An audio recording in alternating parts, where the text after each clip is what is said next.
Coucou, aujourd'hui on continue de parler de nos amis les vierges à travers les cartes du tarot. On va commencer par le grand Lenormand, donc symbolisé par la dame de cœur qui amène beaucoup de douceur. C'est souvent la sœur, l'amie parfaite, la personne, la femme de confiance qu'on approche et rassurante autour de nous. On a la lettre E qui symbolise l'émancipation. La constellation, c'est celle de la chevelure de Bénice. On y reviendra après. Et au centre, on voit quoi?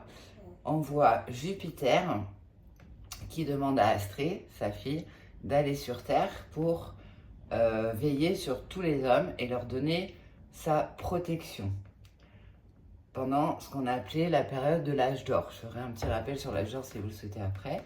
Âge d'or, donc c'est une période de tranquillité entre les dieux et les hommes, où tous les hommes étaient heureux parce que tous les maux avaient été renfermés dans une boîte, jusqu'au jour où une célèbre Pandore a rouvert la boîte et où l'humanité s'est retrouvée frappée à nouveau de tous les maux, des violences, etc. Il ne restait qu'une seule chose avec le petit message au fond de la boîte qui était l'espoir. Voilà, donc on voit bien le symbole, on retrouve des traits de caractère en fait de la Vierge parce que du coup, Astrée avait une démarche précise à faire sur Terre à la demande de son père Jupiter. Donc c'était une personne bienveillante et qui était là pour assurer de la tranquillité avec toujours beaucoup de sincérité et pour faire en sorte que les relations soient harmonieuses entre tous les hommes et entre les hommes et les dieux.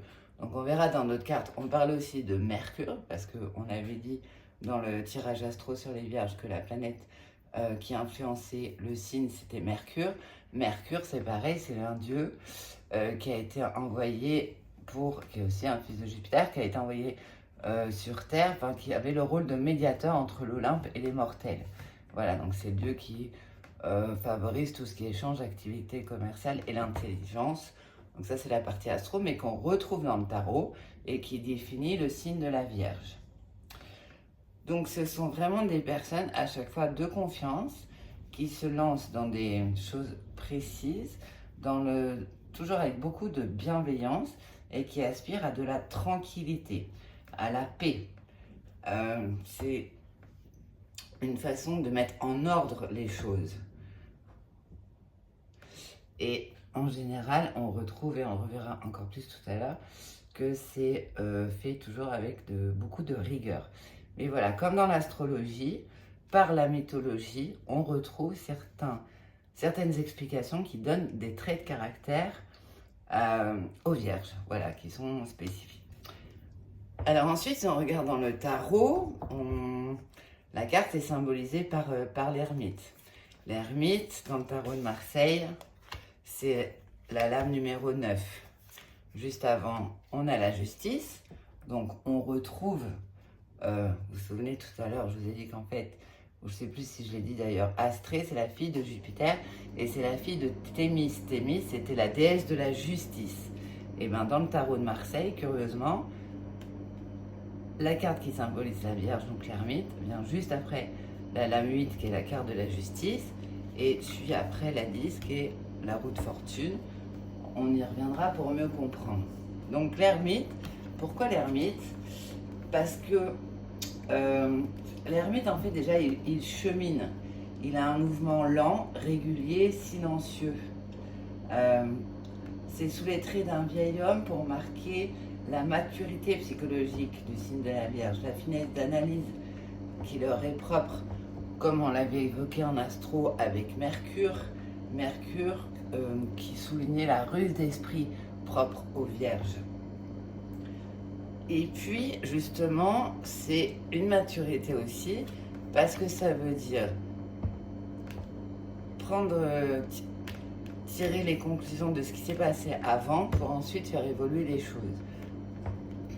Donc, c'est pas donné à tout le monde. D'ailleurs, on voit bien que dans son regard, il regarde vers la gauche. Donc, en général, il est plus concentré sur son passé et il analyse le parcours accompli. On voit également qu'il est recouvert d'un grand manteau bleu et que le bleu prédomine sur la carte. Le bleu, ça isole, à l'inverse du rouge et du jaune, qui irradie les énergies. En fait, du coup, on a le rouge, le jaune qui irradie les énergies, et le manteau bleu qui permet de le garder pour lui-même. L'ermite se recouvre et se protège et garde son énergie pour lui-même. Et il est plus, encore une fois, au niveau des énergies tournées vers le passé, et il se protège de l'avenir. Donc on retrouve tout ça. Donc il conserve son énergie pour lui. On voit que tout son corps est recouvert de cette grande étoffe. Donc ça masque aussi son aspect physique. Il masque son aspect physique parce qu'il fait davantage attention à l'esprit plutôt qu'à son corps. On y reviendra, on peut dire tout de suite. Sur son corps, en général, les vierges ne font pas assez attention et ils peuvent régulièrement avoir des maux de tête ou des petits problèmes intestinaux. Donc vraiment, le signe vierge préfère être concentré sur ses pensées, sur son esprit, et il s'enveloppe complètement pour se protéger. Il se ferme un peu à l'avenir, il anticipe les choses. Ensuite, on voit qu'il a quand même le visage découvert, donc c'est ce qui fait un petit paradoxe, parce que c'est pas parce qu'il se protège de l'avenir qu'il se protège des autres. Le natif du Vierge est quelqu'un d'ouvert, de communicant. Il aime bien discuter avec les autres. Donc, mais tout en se protégeant. Son visage découvert lui donne une ouverture vis-à-vis de l'extérieur. Il sera en général plus à l'écoute d'ailleurs que le premier à discuter. Dans un premier temps, il écoutera beaucoup. Ensuite, il a une canne. La canne qui assure la stabilité sur Terre. Rappelons que l'élément, c'est la terre pour les vierges. Donc ça assure une certaine stabilité. Et en même temps, ça refait le lien entre la terre et l'humain. Donc on retrouve le rôle de communicant et l'importance des échanges qui était également donné par l'influence de Mercure dans le tirage astrologique. Donc il a bien une ouverture sur les autres. Ensuite, donc, il a la petite lampe qui est à la hauteur de son visage. On voit qu'elle est tournée donc, sur le passé, sur la gauche. Donc ça, c'est pour indiquer qu'il éclaire son propre chemin. Il n'éclaire pas le chemin des autres. Ça veut dire que ce sont des personnes qui savent rester toutes seules, qui ont la capacité d'être seules et qui apprécient la solitude sans en souffrir, sans être angoissées. Ils sont en général relativement autonomes et indépendants. Comme on disait tout à l'heure, l'ermite, c'est la conséquence de la justice. Les vierges tirent des leçons de leur passé pour ensuite pouvoir remettre la roue, faire tourner la roue dans le bon sens, qui est la lame 10.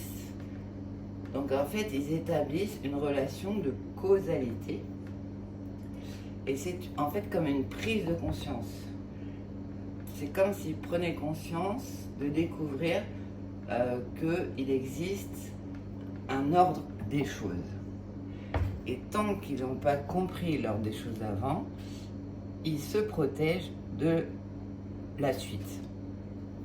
Voilà, j'espère que je suis assez claire parce que c'est vrai que c'est peut-être un petit peu complexe. Mais voilà, c'est dans leur besoin de comprendre. C'est pas qu'ils sont fermés sur les autres, c'est qu'ils réfléchissent beaucoup, qu'ils analysent. Et d'ailleurs, ils sont vraiment connus pour avoir une finesse d'esprit assez prononcée. Alors, si on regarde chez Fontaine, ça c'est rigolo, c'est symbolique aussi, parce que on a l'impression que ça représente un jardin, un peu un jardin à la française, comme on voit dans les châteaux. Et on voit que tout est, rien n'est laissé au hasard. Tous les traits sont parfaits. Il n'y a pas un brin de mauvaise herbe dans les cailloux. Tout est calculé au millimètre près. Ça peut faire penser à l'ADN, au système de molécules et d'atomes, ou même le cerveau. Enfin, on voit que tout est mesuré au millimètre près. Ça, c'est une façon pour les vierges de se sécuriser. Voilà. Ils préfèrent que les choses soient réfléchies, calculées, mesurées. Ils en ont besoin pour se sentir en sécurité. Alors, ça peut donner certaines limites et les emprisonner dans un cadre qui manquent un peu de souplesse et de fantaisie.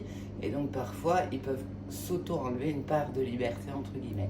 Mais on retrouve le goût du détail, le sens du travail bien fait. C'est vraiment le mélange d'une pensée complexe et d'un discours logique. En fait, les vierges se rassurent en opposant l'objectif, qui est très terrien, à la fantaisie. Donc eux vont rester dans l'objectif au lieu de privilégier la fantaisie. Ils vont être toujours plus réfléchis que spontanés. Ça, c'est, comme on disait tout à l'heure, c'est lié à leur tempérament un peu anxieux, où ils ont besoin de tout organiser, de ranger, de trier, de classer, pour maîtriser tout ce qu'il y a autour d'eux et surtout ne pas être pris au dépourvu. Dans les relations, c'est pareil. C'est pas étonnant de voir des natifs du signe vierge qui restent très pudiques et qui ne laissent pas facilement les autres accéder à leur jardin secret ou savoir ce qu'ils ressentent vraiment. Et d'ailleurs, ça n'a rien à voir parce que ce sont des personnes extrêmement sensibles, mais qui ne le montrent pas forcément aux autres. Donc c'est pour ça que par exemple, pour les conseils amoureux, entre guillemets, il est conseillé de lâcher prise pour arriver à exprimer vos émotions. D'abord aussi à vous écouter vous-même davantage. C'est pas une honte de prendre 5 minutes pour écouter votre cœur, votre corps, et ça va pas vous faire pied non plus. Au contraire, ça va vous permettre d'aller à la rencontre de vous-même et vous aurez un meilleur équilibre dont vous avez besoin, parce que vous êtes la conséquence. Donc vraiment, il ne faut pas avoir de scrupules là-dessus, et ça se retentira également dans vos relations sentimentales, amoureuses, hein, dans tout ce qui est relations des personnes qui vous tiennent à cœur. Le fait d'exprimer vos sentiments ou vos attentes permettront aux autres de mieux vous comprendre, parce que comme on disait, vous pouvez parfois apparaître comme quelqu'un de froid, alors que pas du tout, vous renfermez énormément d'émotions au sein de vous-même, simplement vous avez peur de les montrer, parce que vous avez peur que ça vous déstabilise et de perdre pied. C'est un besoin de contrôle qui vient aussi de la peur que les autres ne soient pas à la hauteur de vos attentes. Mais encore une fois, raison de plus pour exprimer clairement vos attentes, pour pouvoir être satisfait, plutôt que de dicter votre scénario pour être sûr que tout se passe comme vous le souhaitez. Voilà un petit peu. Et donc là, chez Béline, on retrouve la planète Mercure et on retombe sur l'intelligence pour symboliser les vierges. Voilà un petit peu ce que nous dit les différents jeux de tarot, les oracles sur la Vierge. Mais on voit que à travers le tarot, finalement, on retrouve le portrait astrologique qu'on avait fait dans la première vidéo. Mais écoutez, j'espère que cette vidéo vous aura intéressé. Si vous avez des questions, n'hésitez pas à réagir, à poster vos commentaires. Je vous dis prenez soin de vous et à très bientôt sur OVA.